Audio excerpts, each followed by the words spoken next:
we are today exposed to a very different world. Like if some young boy lived in a village somewhere and his family knew the neighbor's family and everybody knows everybody else, and they have a certain moral code and people have certain norms, and they believe in the same things, they have some similarities with each other, right? There's cultural cohesion, if you call it. Everybody's kind of the same culture, they speak the same language, they have the same principles, they have the same manners. Things are pretty much in sync with everybody else. And those of you that come from different countries, from traditional societies, when you go visit even for vacation and you go back to the home village, you'll see that, right? But you don't see that in an apartment building. And you don't see that in a modern suburban neighborhood. Everybody's different. You might not even know your neighbor. So we're not all the same at all. In fact, your neighbor might even speak a different language than yourself, completely different religion, completely different norms, completely different everything. So we're in a very individualized society. So everything is, in a sense, everything is up to the individual. So the society can put pressure on us virtually, but at the end of the day, nobody really checks on you what you're going to do and what you're not going to do. Even the larger family structures that used to be there, that put people in check, they're not there. And if a young man or young woman wasn't doing something right, or they were being lazy in something, then there could be the uncle who corrects them. There could be the older brother who corrects them. There could be the neighbor that could correct them. It was an entire correctional society, right? We looked out for each other. We watched out for each other's kids, each other's families, and that was the environment. But that's no longer the environment. We're in the environment where you have to stay at a safe distance from all strangers. I'm not just talking about Corona, but just generally, socially too, right? We don't know, if you don't know somebody, they're a stranger, then keep a safe distance. So strangers are not a source of safety anymore, or our neighbors, our communities. They're a source of just make sure you lock your door, right? So it's a very different world in that sense. But it's also a different world in other senses. And that is that, even if somebody wanted to be bad or do something terrible, it was really hard to do. It wasn't easy. It wasn't easy to sneak out of the house. It wasn't easy to gain access to something, or to get together with somebody you're not supposed to get together with, to see something you're not supposed to see, to talk about things you're not supposed to talk about, to hear things or read things you're not supposed to hear or read. All of that stuff was very difficult. You had to make a lot of effort to do something messed up. And it had to be very secretive and very inconvenient and scary too. But then what's happened for us, for most of you, as you're growing up, you don't know what that world is. It's almost like I'm talking about an imaginary world. In the world you live in, if you want to see something, you can just tap your finger and you can see it. You want to hear something, you can tap your finger and you can hear it. There are words that I never heard when I was growing up until I was a certain age, then I came to hear of them.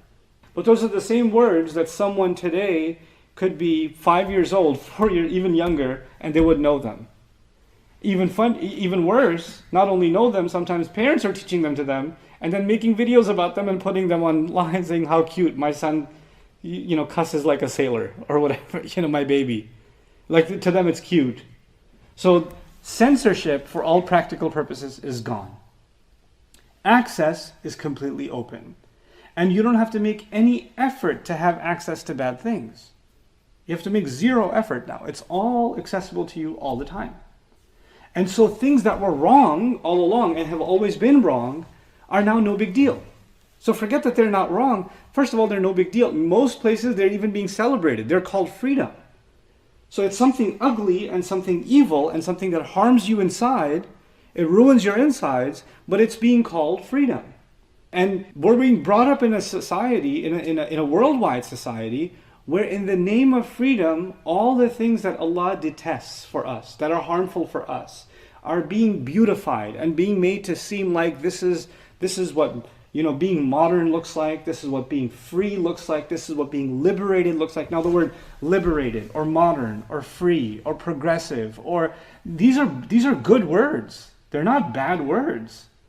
But these words are now associated with celebrating disobedience to Allah. They're being associated with making bad things look good, and at the same time, whenever that happens in any society, whenever bad things are made to look good, then good things are always made to look bad too.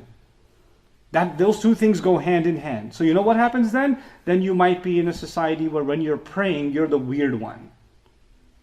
Right? If you're not using bad words and you choose to use good words, then you're the strange one. If you don't participate in a gathering where people are talking trash about each other and insulting each other, and you refuse to do so, you're the strange one. If you're the one playing sports and all the kids are praising themselves, oh yeah, I'm number one. Oh, nobody can touch me. And they're talking smack about themselves and putting somebody else down. You're garbage, you're this, you're that. And you're not doing that, you're the weird one. So every time you don't do something wrong and you stick to something right, there's something wrong with you. You should be like everybody else. You should fit in. Allah has told us in the Quran, لا يكلف الله نفسا إلا وسعها. Allah does not burden any person with any burden that they cannot bear.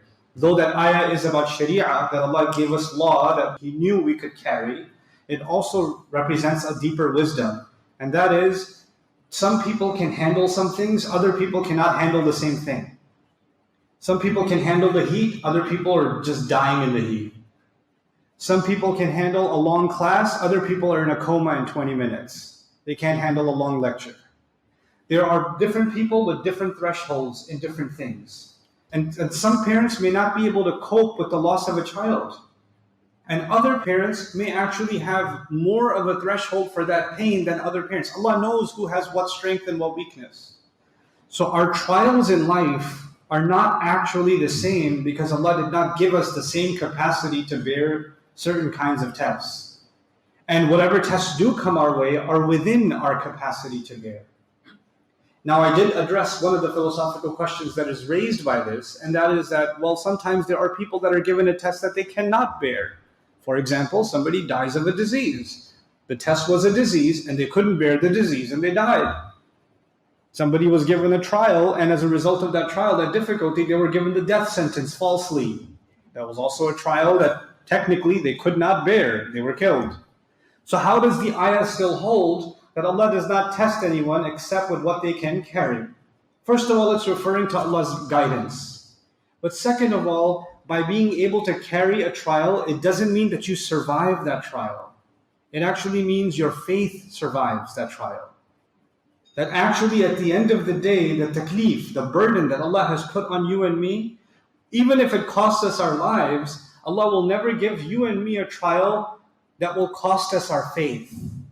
And this is an important consideration because for a lot of people, or some people, a trial becomes the reason that their faith disappears. I prayed so much, I even went to Umrah, I even did Hajj, I fasted so many Ramadans, I earned halal, I stayed away from haram, and look what Allah did to me. I'm done. No more for me. What's the point? In other words, that trial becomes an excuse for them to say, this is not something I could have borne, and therefore their faith gets compromised, right? Allah is saying that's not a justification. You will never be given a trial that will justify you losing your faith. And Allah does know there are, for some people, there are certain trials that they will end up losing their faith as a result. They don't have the capacity to hold on to their faith as a result of it. And Allah will not put them through that trial. He will not give them a trial He knows they won't be able to handle. Your monthly support of $10 ensures free Quran education stays free and impactful for Islam learners globally. Every contribution matters.